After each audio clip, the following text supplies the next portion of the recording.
ዘይካተት ስለዝኮነ እዩ እቲ ኃይሊ በመህረነት ደረጃ ኮነ በአባላት ተኸፋፊሉ ካብ ህዝቢ ንበዩ ተነጺሉ ተሪፉ እዩ ህዝብ ትግራይ ብፍላይ መንእሰይ ትግራይ እጥቃት እውን ሓዊሱ እምቢ ንኹናት ክብል ንሪኦ ኣለና እዚ ድማ ካብ ኩሉ ከባቢ ክሰፊ ዘለዎ ጉዳይ ይመስለኒ ብውስን ቦታታት ጥራሕ ዘይኮነስ በመላእ ትግራይ ክነብር ዝግብኦ ዝብል እምነት ይዘለኒ ይኹን እምበር እቲ ኃይሊ ጥሩፍነት ህዝውን ኣብ ሰፊ ወታደራዊ ምልላል ይርከብ እቲ ኣዝዩ ዝስከፍ ጉዳይ ድማ ብቕሉዕ ምስረ ኢትዮጵያ ዝኾኑ ኃይልታት ምስላፍ እዩ እዚ ብታሪክ ታይ ቦታ ክነብረና ዝብል ምልከታ ዘይብሉ እዩ ዝመስለኒ ኣብ ኣባላቱን ህዝብን ዝነበሮ ተስፋ እናተዳኸመ ምስ መጸ ኣብ ውሽጢ ዘሎ ተስፋ እናተዳኸመ ምስ መጸ ተስፉ ናብ ናይ ደጋ ኃይልታት ገይሩ እዩ ዘሎ በታ ዘለቶ አቅሙውን ታቀም እንዳናሰት መጽያ ያዘላ በታ ዘለቶ አቅሙውን ሰፊህ ቅስቀሳ ይገብራሉ ናይ ልማዓት በጀት ቅድም ለከም ዝገለጽኩዎ ፌደራል መንግስት በጀት ሰድደሎ ናይ ልማዓት በጀት ናመንጠለ ቀለብ ጥቃት ይገብራሉ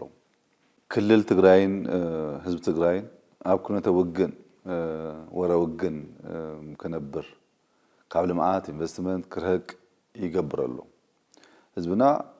ኣብ ካሊ ክልላት ከመይ ዘበለ ልማት ይመጽእ ከም ዘሎ ይረአሎ ንሱ ሓሲቡ ክሰርሕ ድሌት በህዝብና እንተሎ እንኳ በወገን ተጥሩፍ ኃይለ ግን ኩሉ ሻዕ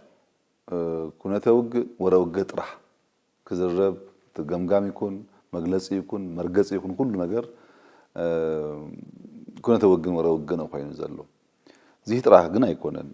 ወርቅን ካልኦት ማዕድናት ትግራይ እና መዝመዘ መግዚ አጽዋር ይግብረሉ እዚ ኃይል እዚ ምስቶም ጨና ለማዓት ዘይፈልጡ ግዳማውያን ኃይልታት ወዘህዘህ ይብለሎ ካብ ምርጫ ቦርድ ተሰሪዘ ተፈናቀልቲና መረበቶም አይተመለሱን ዝብል በዓሉ ዝፈጠሮም ጸገማት ከም ሰበብ ተጠቂሙ ውግ ይቀስቅሰሉ ናተይ መርገጺ